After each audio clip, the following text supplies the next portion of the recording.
You're watching the TGM production.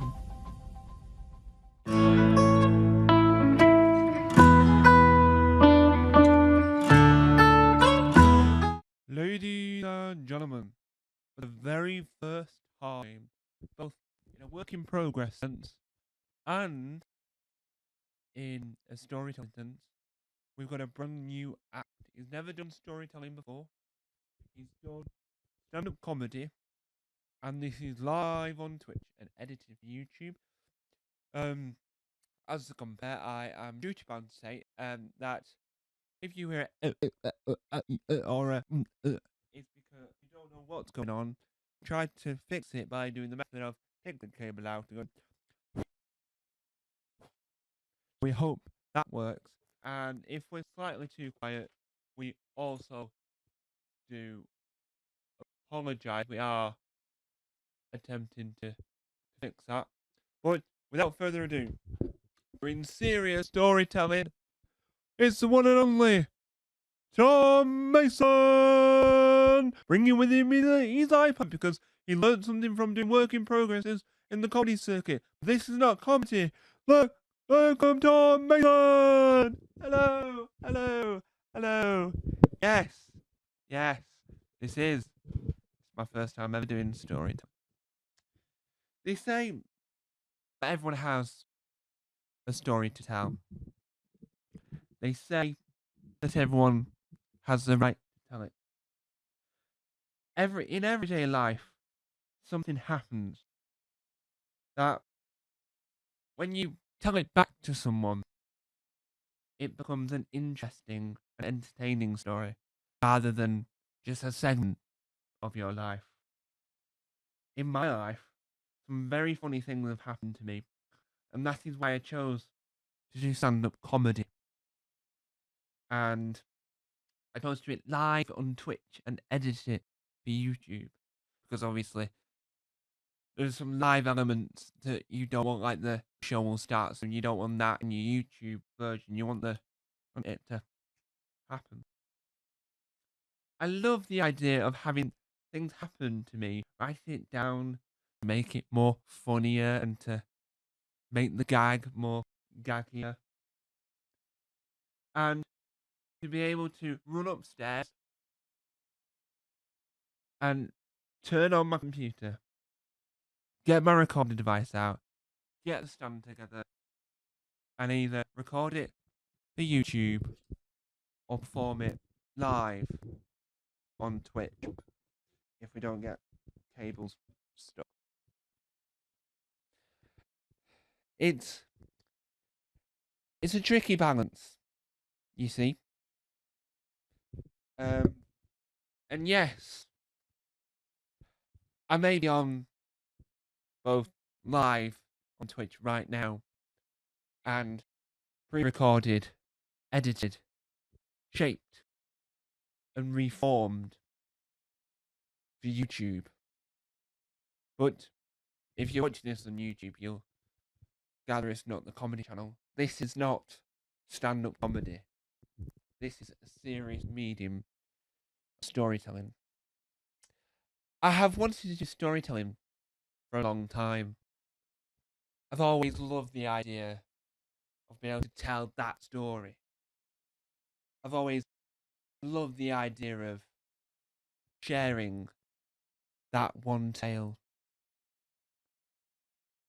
But it was only yesterday that I made the decision and did more research, as I've done research in the past. I chose and chose and chose to do more and more and more research. You sort of get stuck in a trap. I'm here from the UK and trying to work out what is storytelling. It changes from country to country to country. So some storytellers will tell you stories from Norway, Denmark, Sweden, or America, because the useful article came from The Moth, which is some New York American thing. You sort of get the gist of these stories. And doing this research all began because I got an email. Bling! It was from a website, application, you name it, called Patreon. On Patreon, you can either pay to follow, subscribe to a person or a podcast or a brand, and you get perks. Or if you just want to keep in line in what they're up to and learn more about them, you can follow for free. And for the thousands of people I'm interested in podcasts, comedians, and other areas, I follow a very funny Shetland comedian called Marilyn Robinson. Now, Marilyn Robinson in this email was sharing her posters for her upcoming stand-up and storytelling shows at this year's 2026's Edinburgh Fringe Festival. And if this was a cartoon, a light bulb appeared. If this was animated, a light bulb will appear. And if this was one of those cartoon sort of live action films, a light bulb will have appeared. Doing this meant if Marilyn Robinson can do stand-up comedy and storytelling in a work-in-progress format at the Edinburgh Fringe, why can I not do a work-in-progress stand-up show, which what I've done twice on Twitch and edited for YouTube so far, and at the same time do a work-in-progress for a brand new show that came out of nowhere for storytelling? If you think about it, when you do stand-up comedy, you can easily do a new gig night. You can easily do, oh, this is Tom's funky gig or funky comedy. But storytelling, from what I can gather, and more research probably needs to be done, and more in this world needs to be discovered, it doesn't seem like you just can. Marilyn Robinson has a comedy section on her website and has a storytelling section. But where does this live? Where does my storytelling live? Right? My website has got a video section. My website has got a short film section, which includes web series. I've got a comedy section with all my different comedies. But where does storytelling lie? Who knows? Who generally knows? And when that light bulb appears in my head and in this physical world, you know I've had an idea. Is it a good idea? Is it a bad idea?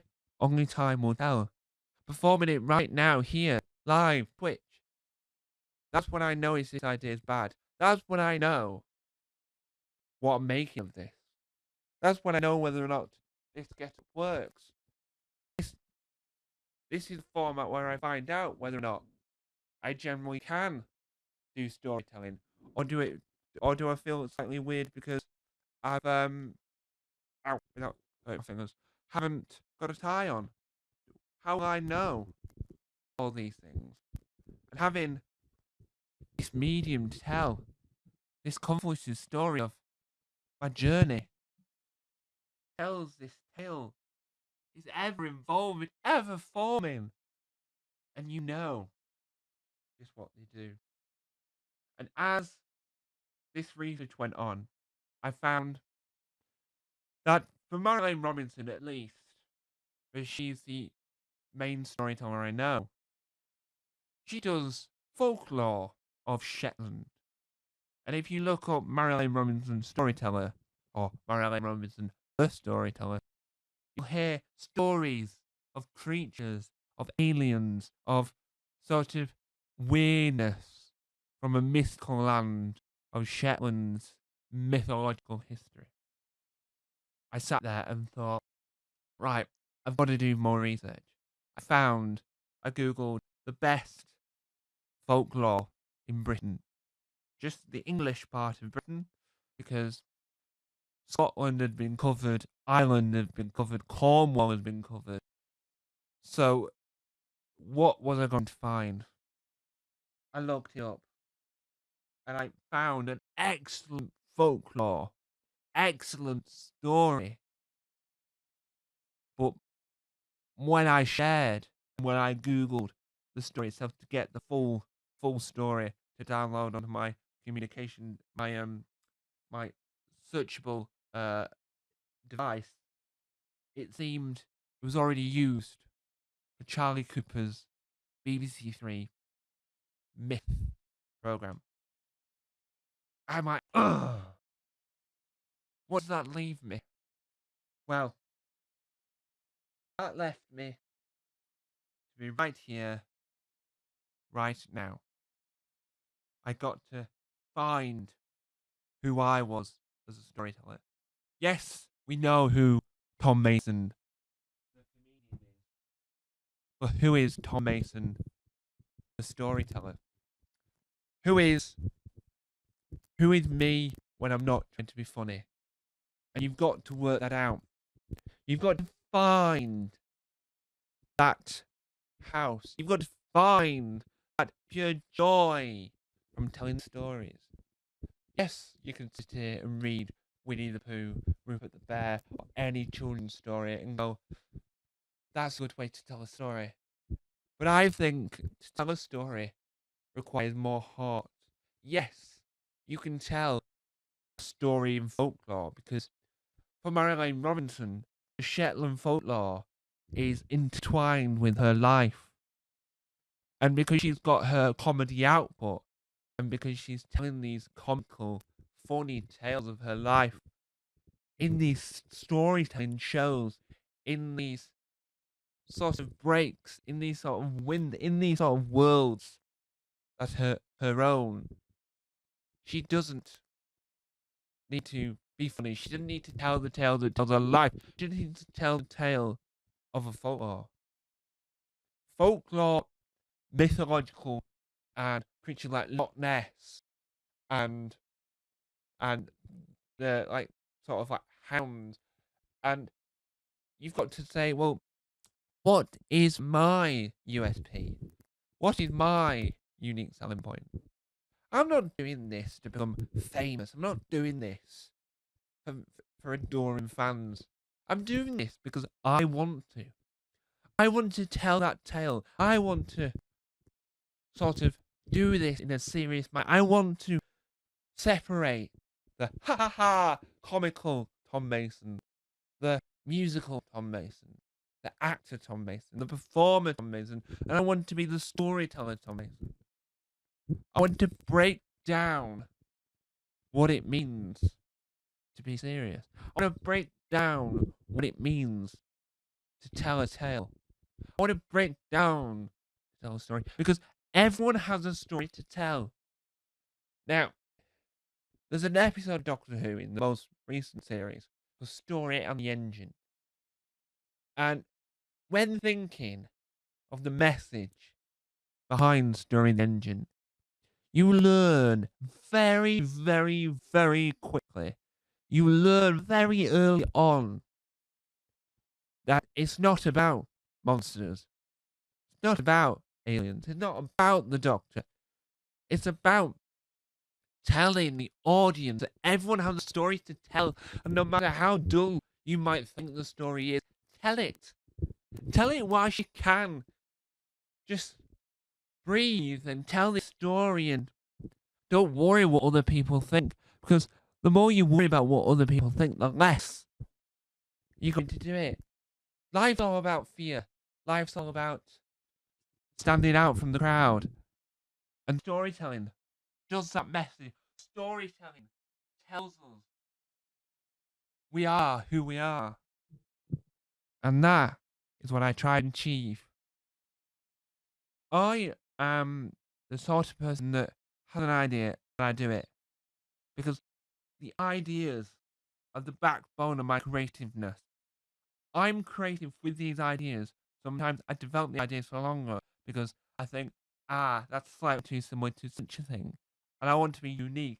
I want to be sort of have something of my own. Every time I turn the telly on, I get inspired. Every time I'm into a comedian, I get inspired. And I think Marilyn Robinson being a storyteller sort of represents that person who, yes, is ingrained in the comedy circuit, can also branch out and still have that sort of passion and still have that success back on the back of their other work. And I think that's what helps, and I think that's what proves the point to me. So telling the tale of how I got into storytelling, telling the tale of becoming a storyteller, telling the tale of learning a craft, learning a skill, learning to be emotional at certain points, learning to find the nuances in a story live on Twitch is sort of a journey that no one else can ever think of, a journey that no one else will ever think of. Writing down ideas, crafting a work in progress show, because with my comedy background, in a sense of I do stand up comedy on YouTube and Twitch, I've done two work in progresses. Two work in progresses. The second one is different to the first one, and doing three work in progresses is going to be something I'm learning to say, what didn't work about the first one? What didn't work about the second one? How do I make it better? So when I perform the full show, when I perform it and I don't have to write the words work in progress, how do I separate that? How do I say, this is my full story, this is what I want to tell, this is creative output? Creativity isn't just art, design, puppetry, creating something. Yes, those things interest me, but creativity is also words. Creativity is also generating a story, creating a show, performing to the masses. That is what creativity is. Creativity isn't just things you do with your hands, things you generate physically, digitally. It's also this. In my life, I've been intrigued by creativity and the arts, creating a podcast called The Artist Hub, which in a hindsight should have been a documentary series, but here we are. It's a podcast, and it's still going because you learn from other creative people that what they think the arts is, because that is the world we live in, where creativity is what you do, the arts is the department, if you will, for this. So you sort of branch out, you learn, you sort of discover, and you think to yourself, well, if this world we're living in, if this the time, if this is what's going on, well, I want to tell this story. I want to tell my story of getting into the world of storytelling. I want to be the one that says, yes, I do storytelling. I want to be that person on my website. I can proudly say, Tom Mason, actor, comedian, presenter, etc., etc., writer, and storyteller. I want to be able to showcase on my website that I am diverse in music, in storytelling, in comedy, in acting, in presenting, in doing all these things. Trying to branch out, trying to be unique, trying to be someone that doesn't fit the mold. Like the young ones once said, anarchy.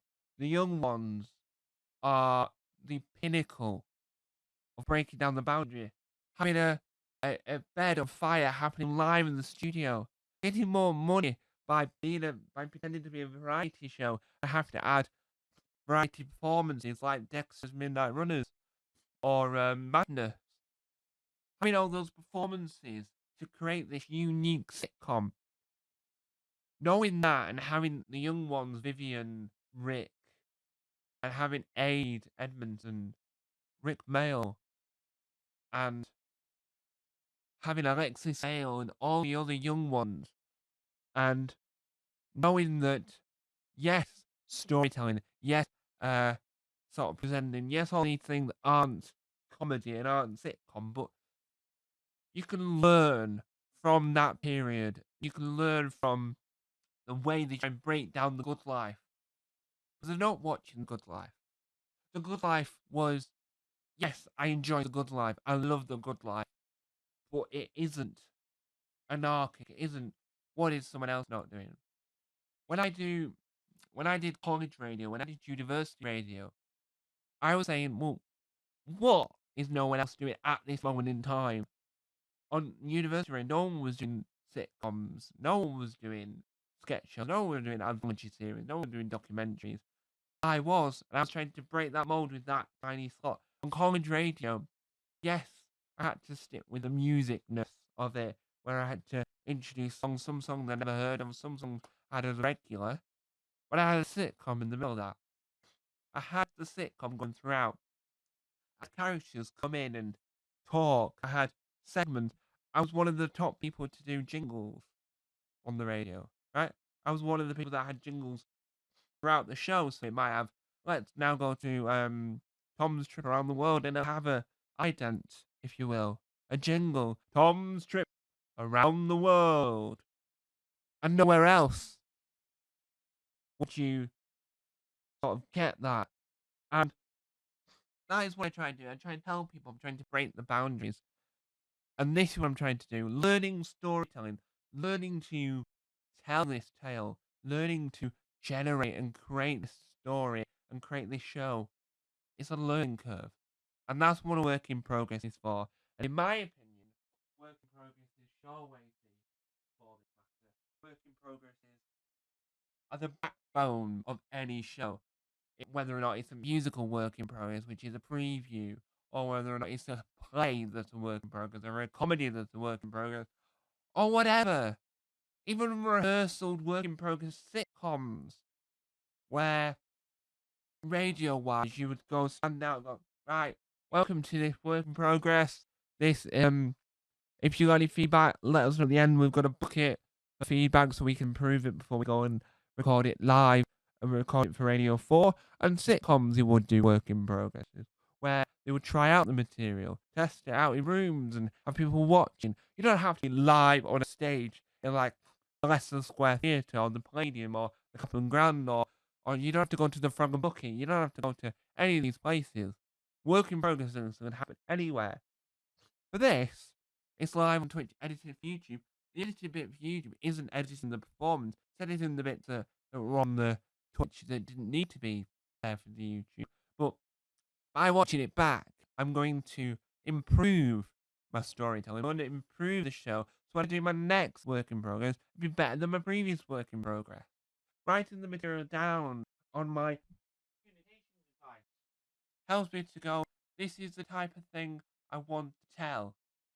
And I will take that note, jot it down, write more, use some of the footage, use some of the words I've mentioned here that weren't written down, and sort of then alter them to be able to make sure that the story I'm trying to tell in this show is being told properly. When I make work progresses, I panic going, oh, I want it to be now, I want it to be, oh, it's not now, oh, it's not now, and walk on. My work in progress for my second stand-up wasn't going to be brilliant, wasn't going to be amazing, because I was juggling an iPad, I was juggling a device that had the words on it, I was juggling the microphone because it was coming from the side, I was juggling the phone to give the timer. And for our third work in progress, I know where to improve, I know what to fix. In my head, I've got stylized views of how I want these things to run.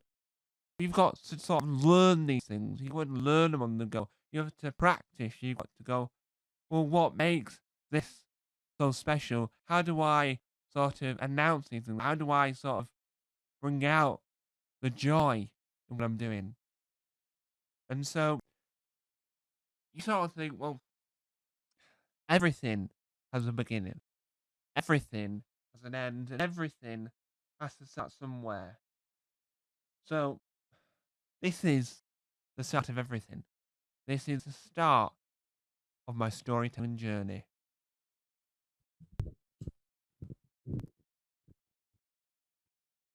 Please give a whoop and a cheer for doing his first ever storytelling show. It's the one and only Tom Mason!